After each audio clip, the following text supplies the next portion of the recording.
Baik, anak-anak sekalian, saya akan menjelaskan bab yang pertama yang berjudul Indonesia sebagai poros maritim dunia.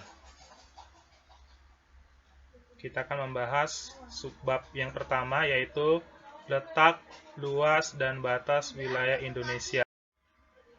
Nah, di mana tujuan pembelajaran kita adalah siswa dapat mendeskripsikan letak, luas, dan batas wilayah Indonesia. Jadi dengan belajar materi ini, siswa-siswi diharapkan dapat mendeskripsikan tentang letak, luas, dan batas wilayah Indonesia. Sebelumnya kita mau belajar dulu tentang apa itu poros maritim. Baik, poros atau yang disebut as merupakan pusat atau sumbu dari suatu lingkaran.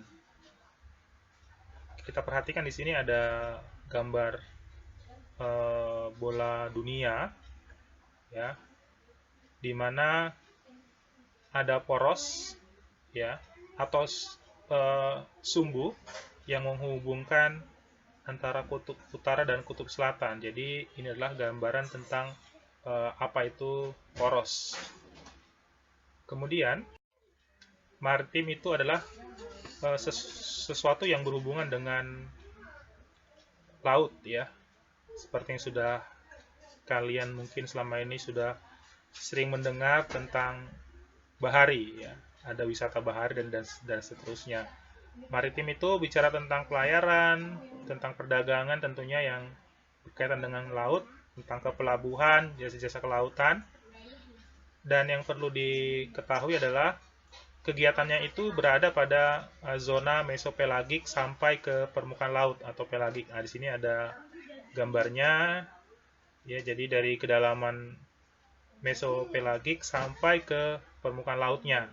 Nah, di sanalah kegiatan kemaritiman.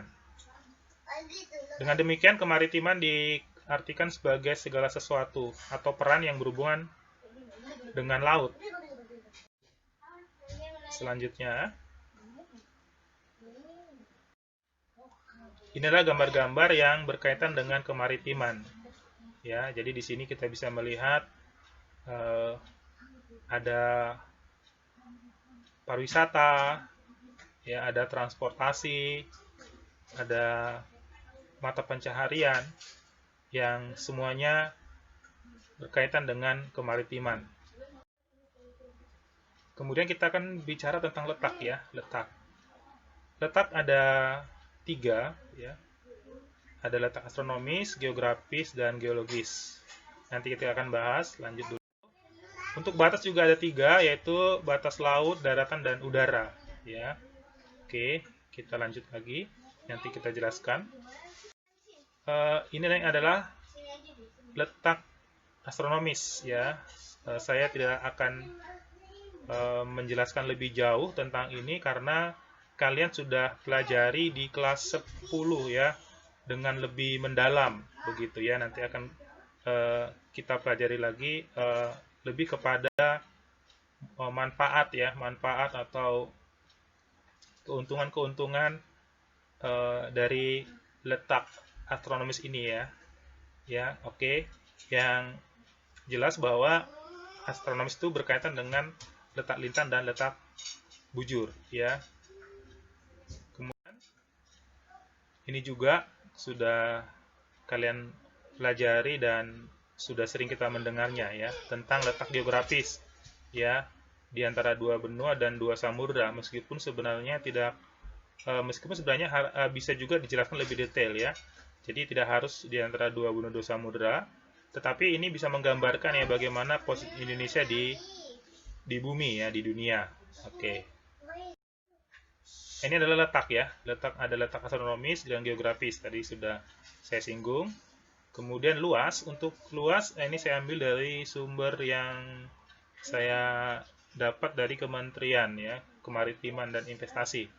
Garis pantainya, ya, 108.000 km, luas daratan 1.900.000 km, persegi, luas perairan 6.400.000 km persegi. Untuk jumlah pulau 17.504. Tetapi memang yang dibakukan ke PBB baru 16.056 pulau. Nah, kemudian kalau kita perhatikan perbandingan daratan dan lautan itu memang cukup besar perbandingannya ya, perbedaannya di mana lautan lebih luas ya. Oke, untuk batas kita bisa melihat batas ini terbagi dua ya, batas daratan maupun lautan ya. Jadi contohnya Indonesia dengan Malaysia selain memiliki batas lautan juga memiliki batas daratan ya, contohnya di Pulau Kalimantan. Demikian juga yang lain ada di timur, Papua Nugini juga berbatasan daratannya dengan Indonesia dan seterusnya. Oke, untuk perbandingan wilayah Indonesia dengan beberapa negara di dunia ya, kita menduduki peringkat 7 dunia ya luasnya. Nah, ini tadi yang sudah saya singgung ya tentang batas-batas ya, kita bisa perhatikan ini ada negara-negara ya, ada Malaysia ya, ada Filipina dan seterusnya. Oke, kemudian bicara tentang laut juga ada batas-batasnya ya, ada batas-batasnya. Kalau batas yang paling jauh itu adalah ini yang diarsir, itu zona ekonomi eksklusif ya, demikian ya. Kemudian ini dia pembagian-pembagiannya ya, zona ekonomi eksklusif itu sampai dengan 200 mil ya. Oke, lalu ada laut teritorial 12 mil dan landas kontinen juga. Nah, di sini ada dijelaskan ya. Nah, ini yang mungkin masih jarang terdengar ya tentang batas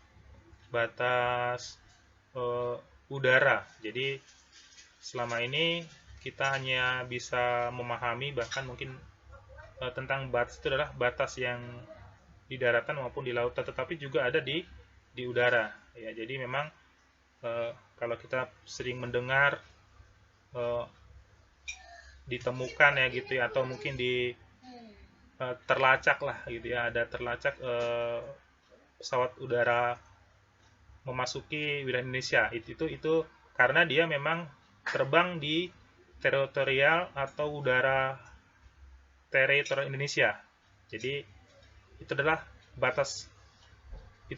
wilayah udara kita gitu, Indonesia. Jadi kalau ada negara lain begitu atau pesawat yang ingin terbang di sekitar wilayah Indonesia di daerah udara Indonesia, maka pesawat dari negara lain tentu harus mendapat izin terlebih dahulu. Oke, kemudian ini yang terakhir letak geologis ya. Ini juga sudah kalian pelajari di SMA kelas 10 ya, tentang geologis ya. Seperti ketika kalian belajar tentang Indonesia itu terletak di 3 lempeng benua begitu ya, Eurasia, Pasifik, dan Indo-Australia. Demikian juga ketika kalian mendengar tentang bagaimana persebaran gunung berapi ya, yang juga karena posisi letak geografis Indonesia. Baik, demikian dulu yang bisa saya jelaskan. Terima kasih.